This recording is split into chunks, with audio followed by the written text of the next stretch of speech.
Tudo bom, pessoal? Bom dia, boa tarde ou boa noite, dependendo da hora que estiver escutando, mais uma edição do nosso Quintal da Galécia.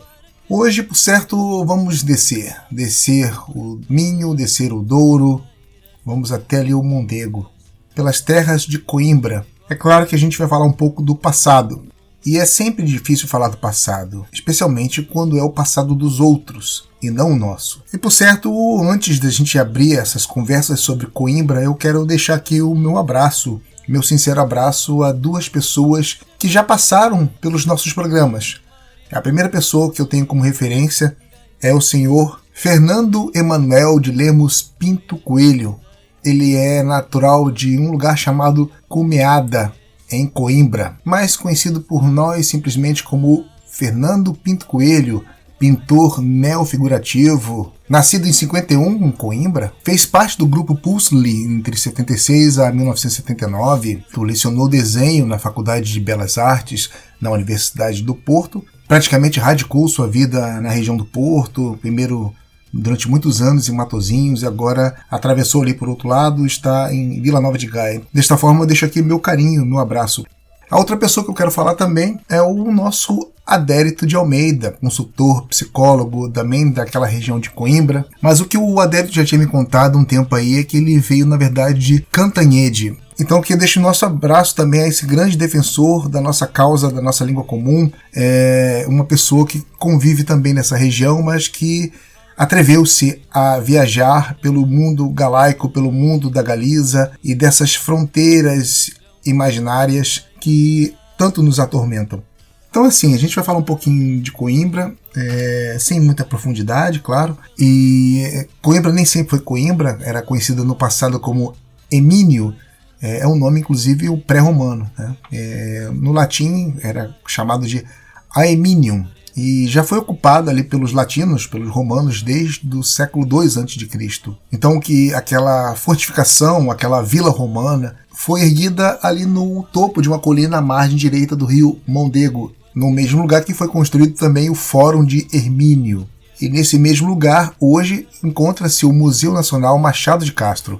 Era naquele pé daquele morro ali em que passava as estradas, os caminhos que serviam de travessia para as pessoas que passavam, que vinham desde Olicipo, atual Lisboa, e que estavam seguindo para Brácara, atual Braga. Ou seja, Emínio, atual Coimbra, era um local de paragem obrigatória. Depois disso, como sabemos, a partir de 409, vem aquela galera lá da Germânia, e vão se assentando ali a partir de 411. Os mais conhecidos são os suevos, mas também passaram por ali os alanos, né? Inclusive tem uma simbologia, umas lendas a respeito até da simbologia da bandeira, ou seja, do ícone da cidade, que tem essa relação de um dragão, de um leão, etc.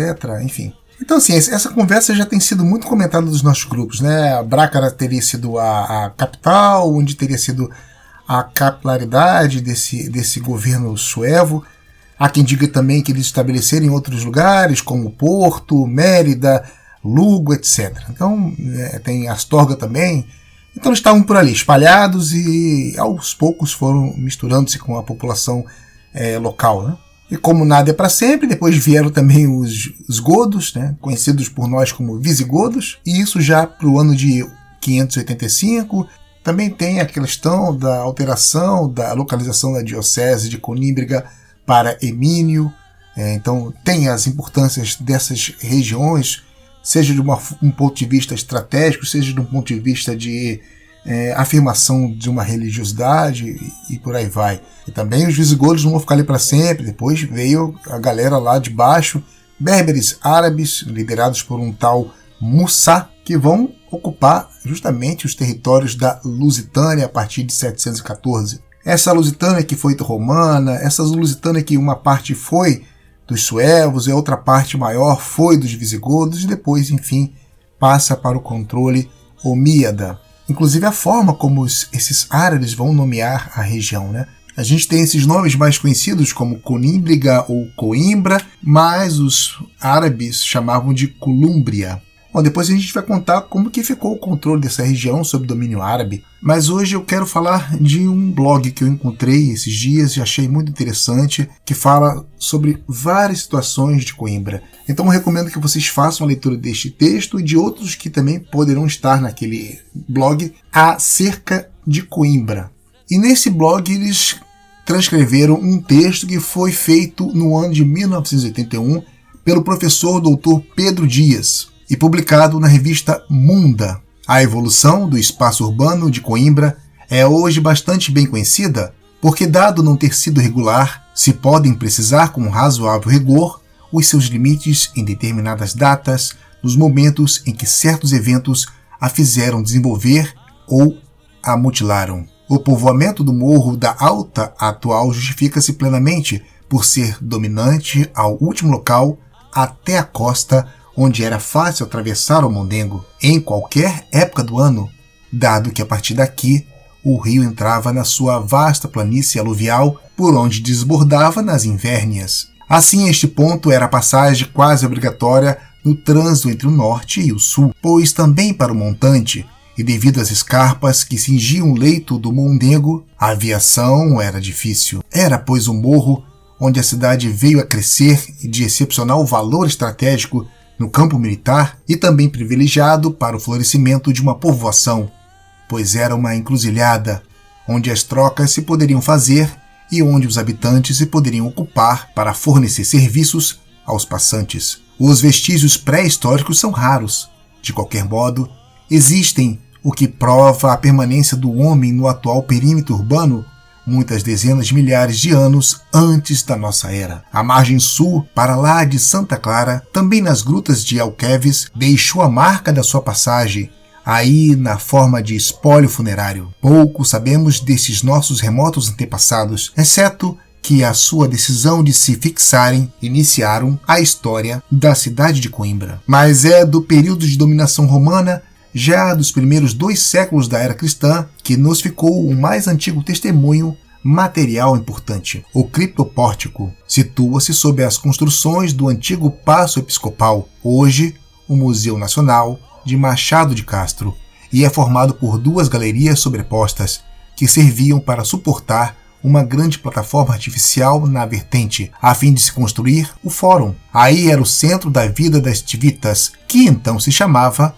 Aeminium. Por aqui passava a grande via Olicipo-Brácara Augusta, a verdadeira espinha dorsal da aviação peninsular ocidental. As invulgares dimensões desse criptopórtico são denunciadoras da importância dessa cidade hispânica. Não é de aceitar que a área ocupada fosse muito grande.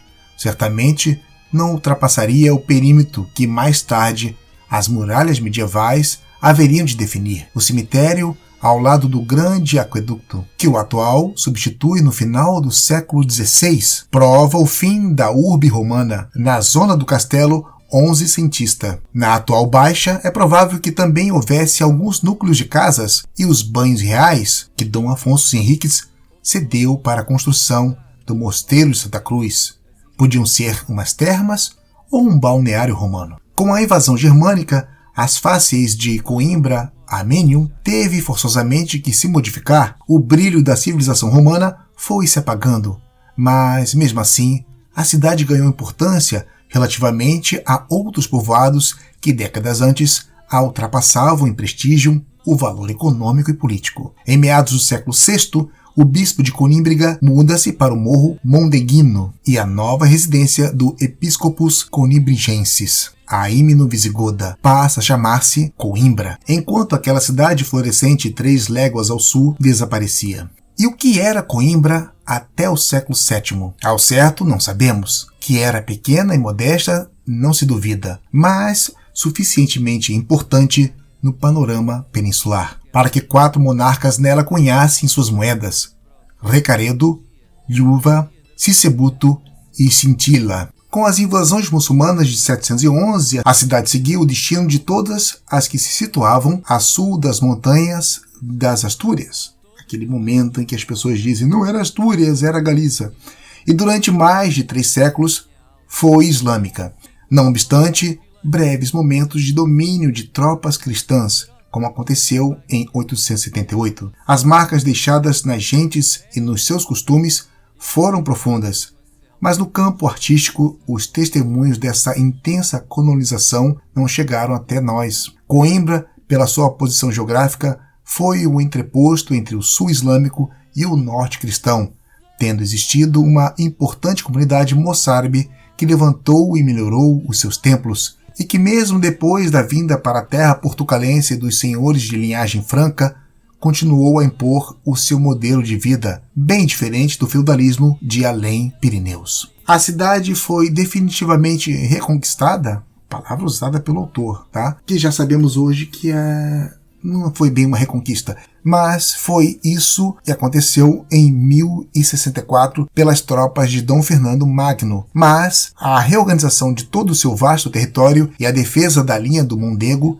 ficou a cargo de um moçárabe de Tentugal, o alvazil Dom Cisnando, que nas prósperas cidades andaluzas passaram os primeiros tempos da sua vida. O mais antigo testemunho medievo do aspecto da cidade, ainda que vago, é dado pelo geógrafo Idrissi, que nos confia que no século XII Coimbra estava edificada sobre uma montanha rodeada de boas muralhas, rasgada por 3 portas e muito bem fortificada. Fica nas margens do Mondego, que corre ao ocidente da cidade até o mar e cuja foz é defendida pelo forte de Montemor. Sobre o rio existem moinhos. No território da cidade abundam vinhedos e hortas, na parte que se estende até o mar do lado do poente. Existem campos cultivados, onde criam gados. A população faz parte da comunidade cristã. Sem dúvida que, durante os reinados dos nossos primeiros monarcas portugueses, a generalidade da população vivia dentro da cerca, onde ficava a Alcáçova, em que pousaram Afonso Henriques e os seus mais chegados descendentes. O castelo, o último reduto de todo o sistema defensivo, a Sé e o Paço dos Bispos e as principais igrejas paroquiais. Mas no arrabalde, além muros, já começavam a despontar alguns pequenos núcleos de habitações, sobretudo junto dos templos que aí se levantavam, Santa Justa, São Tiago e São Bartolomeu. Em 1131 começou-se a construção do que viria a ser o mais importante mosteiro português, Santa Cruz. Neste mesmo ano, e igualmente sob patrocínio do príncipe Dom Afonso Henriques, lançaram-se os fundamentos da grande ponte de pedra sobre o Mondego, cuja solidez desafiou séculos de enxurradas e de assoreamento. Tinha a cidade judaria e moraria, continuando a vida dessas duas comunidades a processar-se sem grandes sobressaltos até o final do século XV. O bairro judaico ficava na encosta, ao lado de Santa Cruz, nas ribas de Corpus Christi. No interior da cerca, uma grande via ligava a Porta de Almedina à Porta do Sol, junto ao castelo, passando pelo adro da catedral e dividindo ao meio o espaço urbano intramuros. Outra, também de largo uso, fazia comunicação entre a Porta de Belcouce, a mais próxima do rio, com o adro da Sé e com a Alcáçova.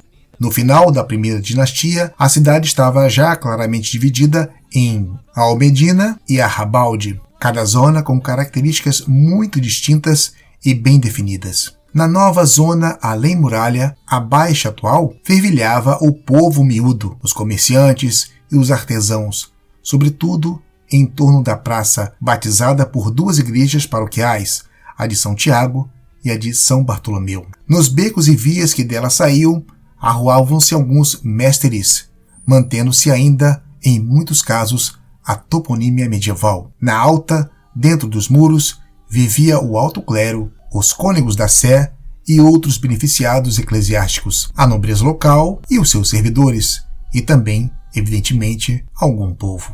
É isso, se vocês ficaram até aqui, agradeço a participação de todos. Valeu, pessoal, um forte abraço, até o próximo conteúdo da nossa Rádio Quintal. Tchau, tchau, pessoal. Das terras de Rosalia às terras de Miguel Torga, percorre o ar a cantiga que todo o povo recorda. Das beiras atrás dos montes, dos rios Mondego ao Minho, o perfume da Galiza, de giesta e flor de pinho. 1000 anos do mesmo sangue, num passado sem fronteiras, o fumo das chaminés